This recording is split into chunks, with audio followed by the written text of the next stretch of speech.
The brightest colors fill my head. A million dreams are keeping me awake.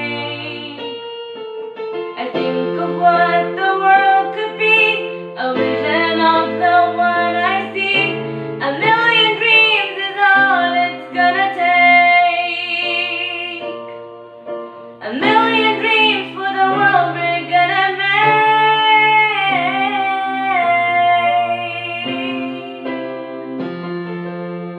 The contest chair, the judges, the cavaliers, and those who are present here.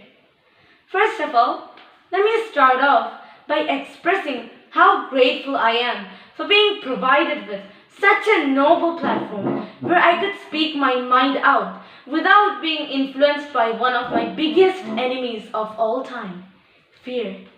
But anyways, we all know that as human beings, it's natural for us to possess dreams of different kind that have their own tale of origin to share with the world. Some of us have small dreams, while some may opt for the bigger ones, and I am one of them. I have a dream which has been screaming as it thrives in pain, bleeds and pleads to be let out of the cage that it has been confined to. Ever since its entry through the doors of my mind, it has never left my sight.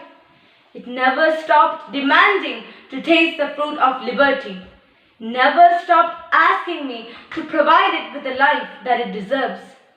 And whenever I just sit in my room, staring out of its widely opened window, submerging myself into a deep sea of thoughts, this dream would appear in front of me, as if it has something to tell me, or it has some kind of subliminal message to convey.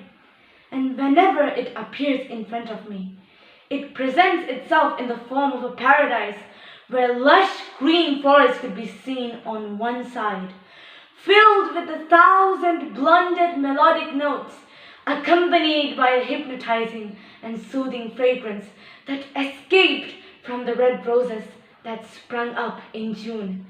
On the other side stands the temples, mosques, churches, synagogues, pagodas, along with the other sacred homes, hands in hand, with their heads held high, governed by the angels of peace and harmony. It appeared in front of me as an Arcadia which had the power to expand itself beyond the masterpieces created by the wildest imagination of our young, innovative minds. It was a safe haven of everyone, where people, regardless of their gender, religion, their linguistic and ethnic identity, felt like the soil belonged to them and everything it has is theirs. And it was a flourishing ground of advanced forms of technology and science. It was an orchard of knowledge by which the ignited minds of the youth were fed. And it had the superpower to turn all its weaknesses into its strengths, one of them being the population, which would be transformed into an army of skilled manpower which the world would look up to.